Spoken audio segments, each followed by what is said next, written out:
Good afternoon. Thank you very much for inviting me and giving me this opportunity to share with you. Good This is also afternoon, an Father. opportunity for me to introspect and assess myself. Where am I on the challenges and message of the topic?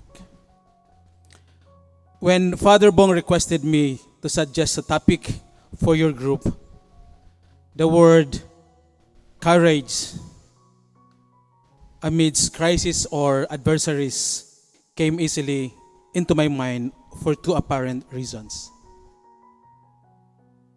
Can we show this slide? First, on the ongoing pandemic, where all of us are affected and threatened, we are compelled to physically distance from each other. There's a real danger around us, and the feeling of fear is very normal, and seemingly we develop a partial sense of paranoia, thinking that those people around us are possible carriers of the virus. This situation created a crisis of pastoral involvement. While to stay at home is the commendable thing to do, following the slogan, "Stay home, save lives." On the other hand, we are called to stay outside to respond to the needs of the poor. And the slogan is, "Stay out and touch lives." Personally, this is a real dilemma on me. If I'm going to stay inside in the comfort of our convent in Adamson, the other question is, who will respond to the needs of the poor?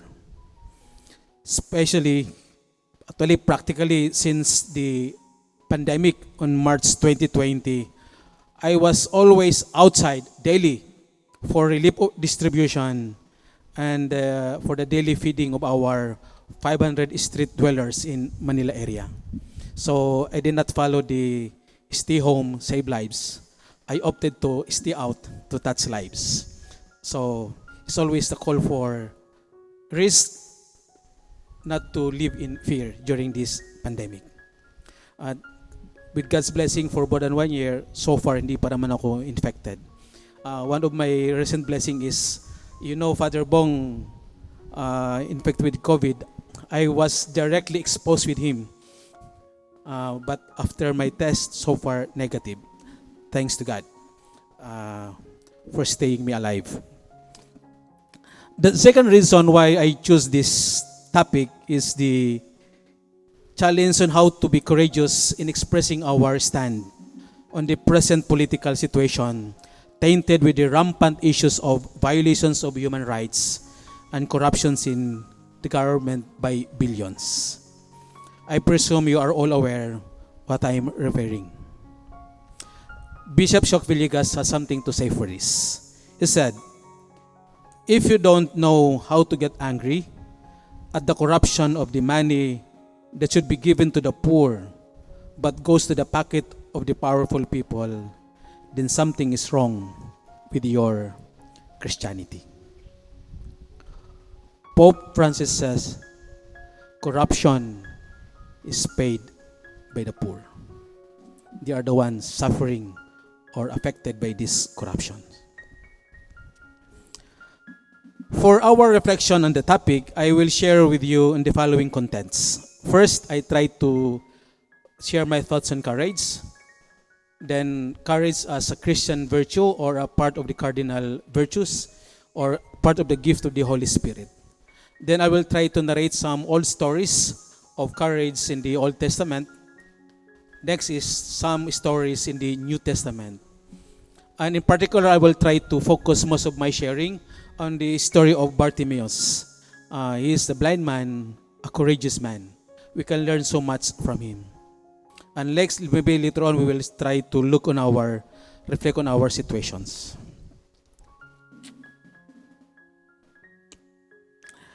When we speak of courage, the most important attitude is always the consciousness and recognition of fear or acknowledgement of dangerous human situations. Lahat po tayo ay may kinakatakutan. Well-known personalities would have manifested courageous act have something to say on this. The four texts before your screen are admirable quotes with the same thoughts of recognizing and acknowledging the reality of fear in their lives. Well-known is the Hemingway and quote from Mandela.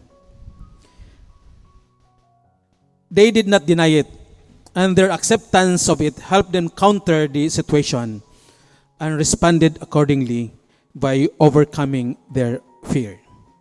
For Mandela, he said, I learned that courage was not the absence of fear, but the triumph over it. The brave man is not the one who does not feel afraid, but he who conquers that fear. The challenge is to recognize, and the next step is how to overcome it. Beyond the recognition of fear, the situation that calls for courage is actually an opportunity not just to recognize the external forces creating fear in us, but also to bring out what is within us. I like the Tagalog translation of courage, which is lakas ng loob. It is a strength from within. It is essential in our growth as human being.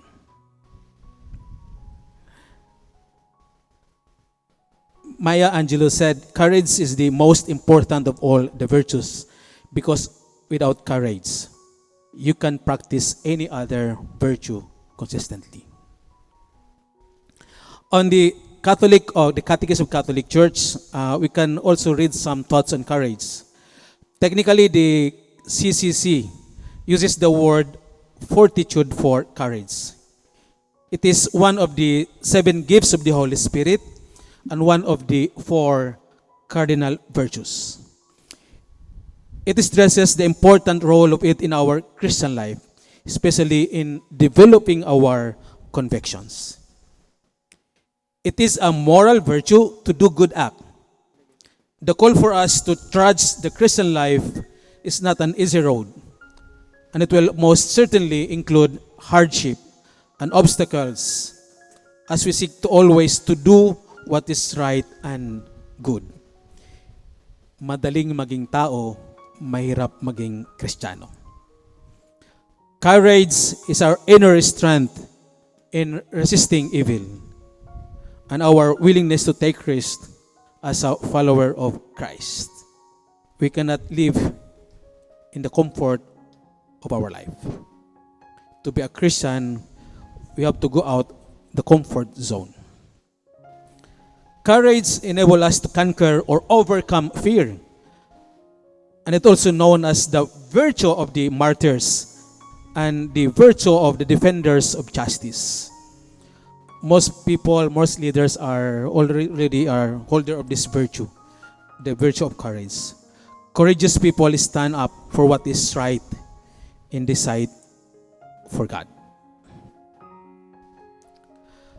Courage or fortitude as part of the 4 cardinal virtues or human virtues differ from the 3 theological virtues of faith, hope, and charity.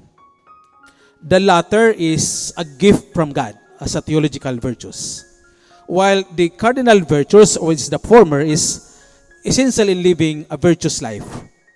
And aside from the 3, which is a gift from God, while the cardinal virtues is we gradually acquire it by developing it in our character as person. This is a virtue being formed to us slowly as a persons. Part ng ating formation, part of our development from school, from our family, from school, also in terms of asserting our character.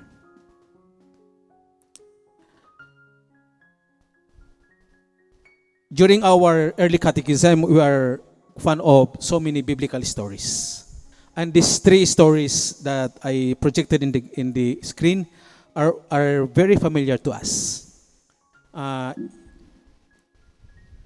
These 3 played a crucial role in responding to God's call. Brought out the best in them. The experience of Moses, the experience of David, and the experience of Daniel. We know the story, but I just want to give this emphasis for us to go back on that the beauty of that story and what's the message behind. Moses, the courage to face the past. Moses was challenged by God to go back to Egypt. And from that call, he faced his insecurity and fear. And he let go of it, fueled by God's call to be an instrument in liberating the chosen people from suffering and slavery. The journey from Egypt to Promised Land was a big task for Moses. And he was able to do it because of his courage and his strength from God and the promise of God to him. The story of David. Our favorite childhood story of David and Goliath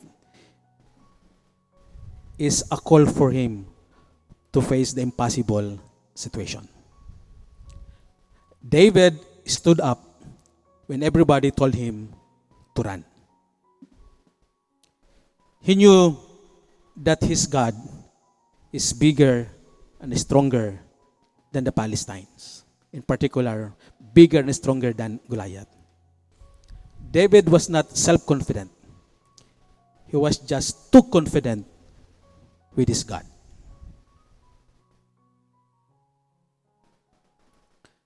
The story of Daniel as he faced the lion in the den. On the case of Daniel, it was the courage not to give in to pressure. He refused to compromise his beliefs and standard, even faced with death in the lion's den. Daniel stood up for his faith. The danger of being eaten by the lion. So that's three stories in the Old Testament. Rekindle our favorite stories during our catechism. These are stories of courage in the Old Testament. If we move forward on the New Testament, one of the very romantic biblical texts of courage is the experience of Peter walking on the water. This is one of the classic stories of courage in the New Testament. It's the story, an encounter of the disciples while Christ was walking in the water. Initially, there was a fear among the disciples of seeing a ghost, but with the assurance that it was not a ghost, but Christ, Peter made a daring act of stepping out of the boat and walk on the water. He was focused on Christ, the source of his capacity to walk on the water. When Peter shifted his focus from Christ, the source of his courage, to the source of his fears, the wind, the strong wind, and became distracted, what happened? He slowly sank. When he focused to Christ, he was able to walk on the water. That is the experience of Peter. Now, at this time, I want you to look deeper for our better appreciations of the virtue of courage and for our role on human growth and liberation. I invite you to reflect intensively on the experience of the blind man of Bartimaeus. Maybe we already passed all these gospel texts, but we did not realize that actually Bartimaeus is the symbol of courage. The narrative can be found in the three synoptic gospels, and I chose the text from Mark 10, verse 45 to 52. I will ask Joanna to read it later on, and let us try to reflect. Try our best to put ourselves in the shoe of the different personalities in this story.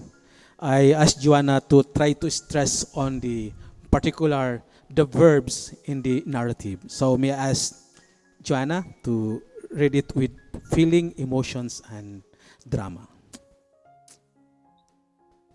The blind Bartimaeus. Then they came to Jericho.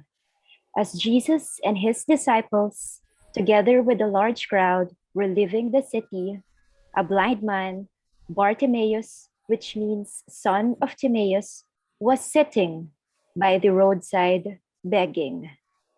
When he heard that it was Jesus of Nazareth, he began to shout, Jesus, Son of David, have mercy on me. Many rebuked him and told him to be quiet. But he shouted all the more, Son of David, have mercy on me. Jesus stopped and said, Call him. So they called to the blind man, Cheer up, on your feet, he's calling you. Throwing his cloak aside, he jumped to his feet and came to Jesus. What do you want me to do for you? Jesus asked him. The blind man said, Rabbi, I want to see. Go, said Jesus. Your faith has healed you. Immediately, he received his sight and followed Jesus along the road.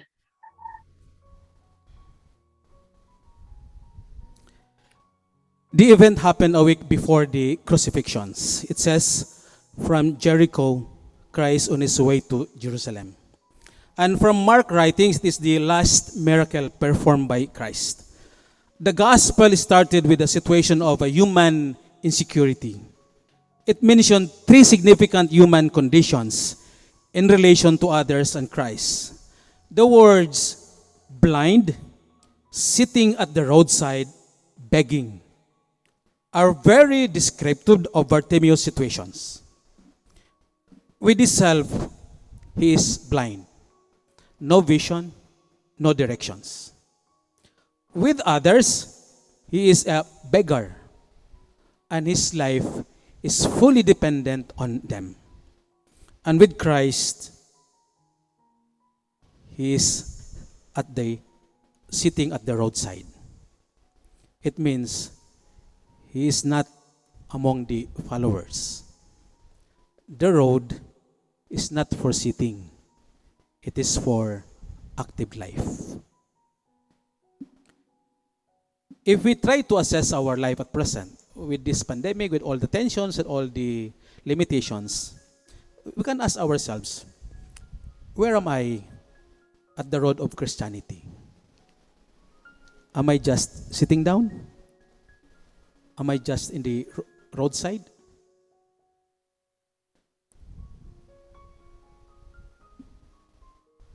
That's the situation of Bartimaeus, full of insecurities and limitations. But one thing, in spite of his human condition, he manifested an amazing disposition and professes a deep faith on Christ as the Messiah. When the disciples were asked by Christ, "Who do you say that I am?" Peter responds, "You are Christ, Son of the living God." That's in another text. When he asked the people, "Who is around? Why is there some noise or commotion?" They told him, "Jesus of Nazareth is passing by." That's the language of the people. Jesus of Nazareth is passing by, informing Bartimaeus. Yet, he shouted, "Son of David, have mercy on me." There is a contrast. From the crowd, they just recognize Christ as Jesus of Nazareth. But from Bartimaeus, he did not follow their word. He said, "Son of David, have mercy on us." The former, the language of the crowd is, Christ is a human figure. That's why always they say, Jesus of Nazareth. While his word was an expression of hope and of faith and hope for liberation from Christ. Because he used the word Son of David. And what is, when we use Son of David, you can try to read all the 5 bullets there. David usually lived 1,000 years before Christ. And who is the Son of David? Actually, Son of David is the fulfillment of the prophecy for David, which is Christ.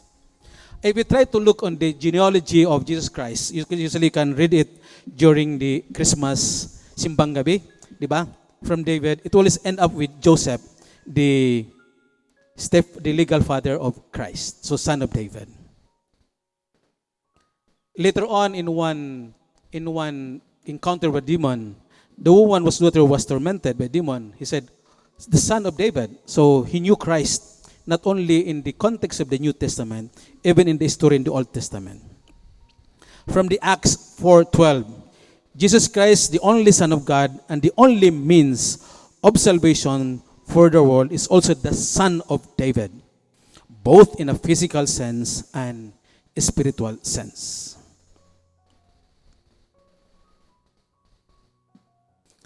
There is a deep faith in the case of Bartimaeus, in spite of his insecurities. And what is these possessions? In spite of the effort of silencing him and the attitude of indifference from the people around, he proved to be unstoppable and had a focus of what he wants in life.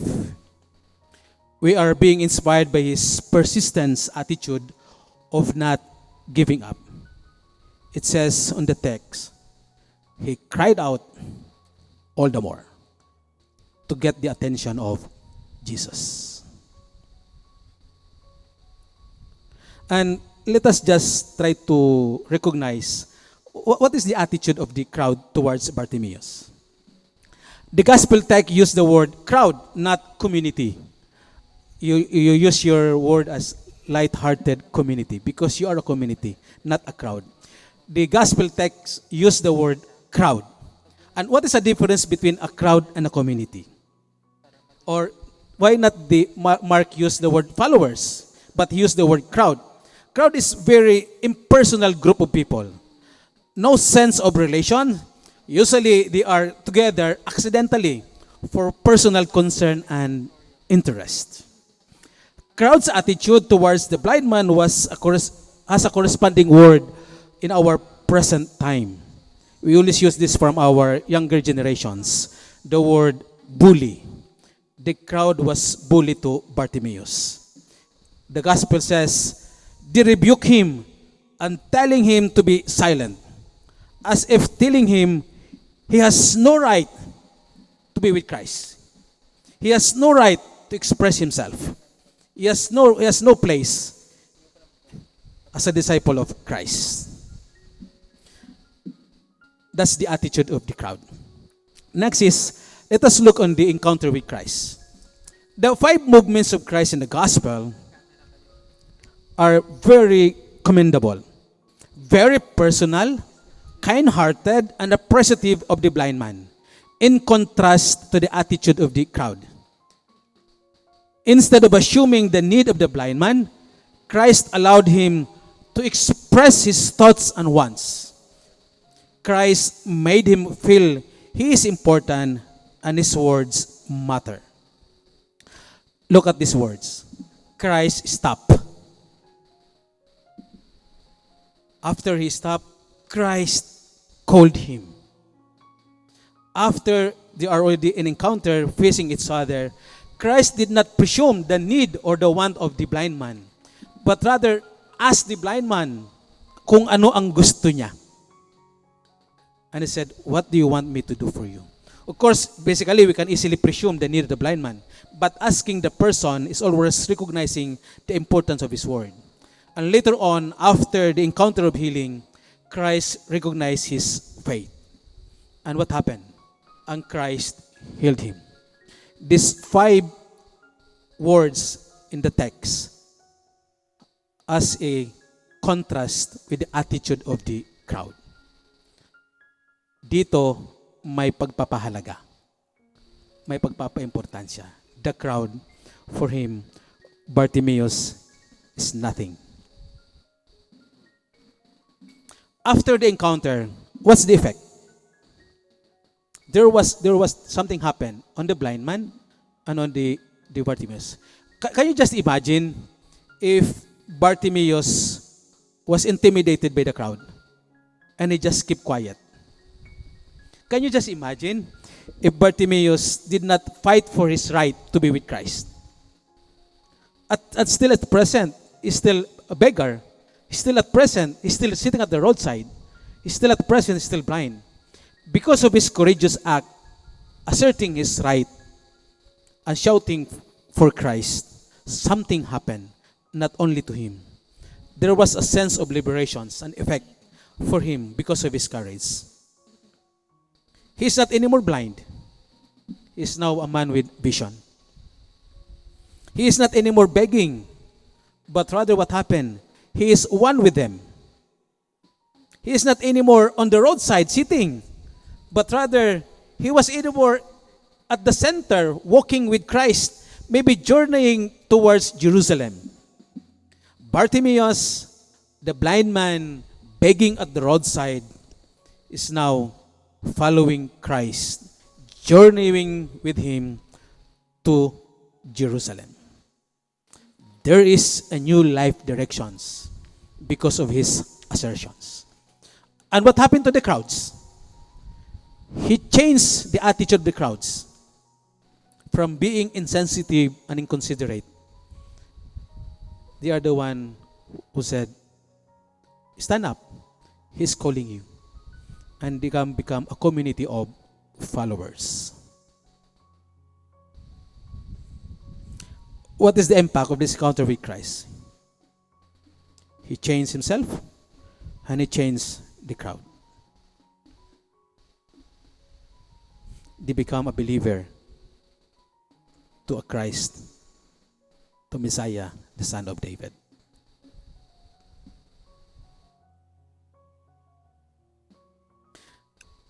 Before I post this reflection,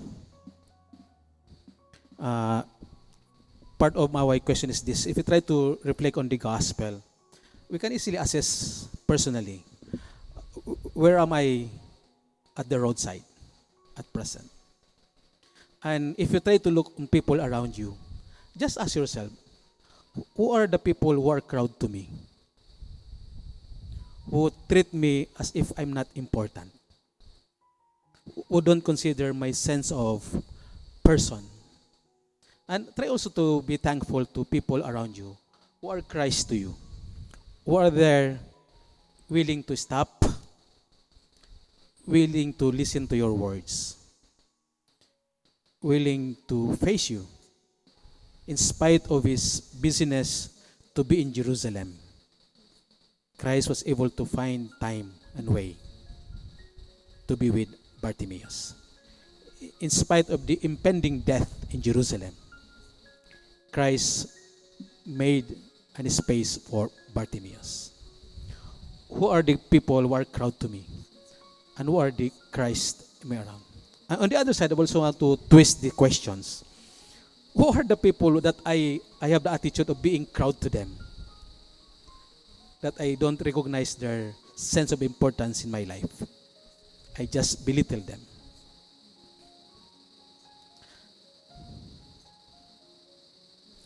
For our reflections for today, let us try to reflect on this. Part of the story is Bartimaeus grabbed the once-in-a-lifetime opportunity to meet the light of the world. Do we have the same opportunity with him? When was the opportunity? Or do we have an opportunity at present? If we are being to face with Christ and we are asked by him, what do we want Jesus to do for us as a person? Because we are not blind.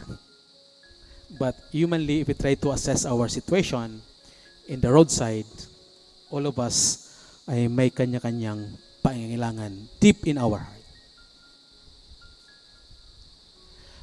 Bartimaeus threw aside his garment. He threw anything that he thought would hinder him from fully following Christ. He might have thought that the garment would simply slow him down. Maybe the garment would let him get entangled on won't be able to get to Christ. What do we need to let go to be with Christ?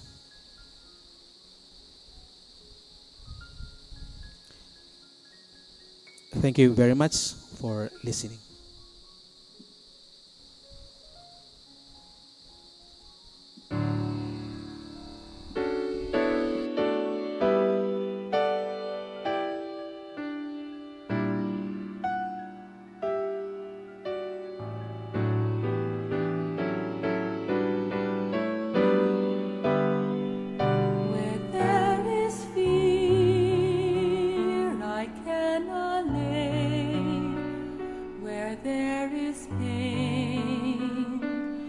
I can heal. Where there are wounds I can bind, and hunger I can feel. Lord, grant me courage. Lord, grant me strength.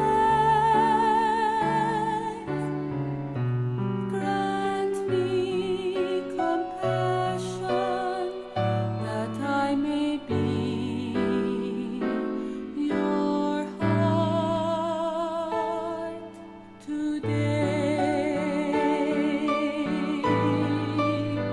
Where there is hate, I can confront. Where there are yokes, I can release. Where there are captives, I can free. And anger I can appease. Lord, grant me courage. Lord, grant me strength. Grant me compassion, that I may be your heart today. When comes the day I dread, to see a broken world, protect me from myself grown cold, that your people I may behold.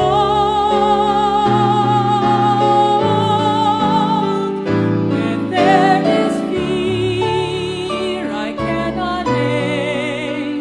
Where there is pain, I can heal. Where there are wounds, I can bind, and hunger I can feel. Lord, grant me courage. Lord, grant me strength. Grant me compassion, that I may be your heart today.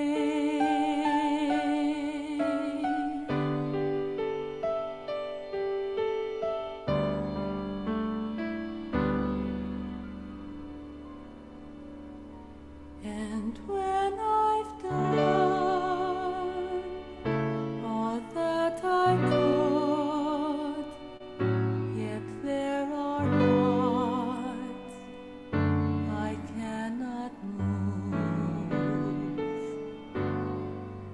Lord, give me hope,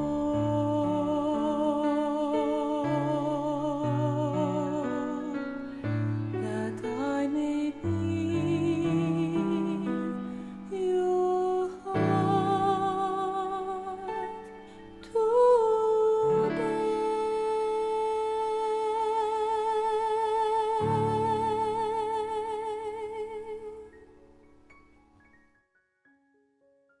I hope everyone has found our meditation and recollection meaningful.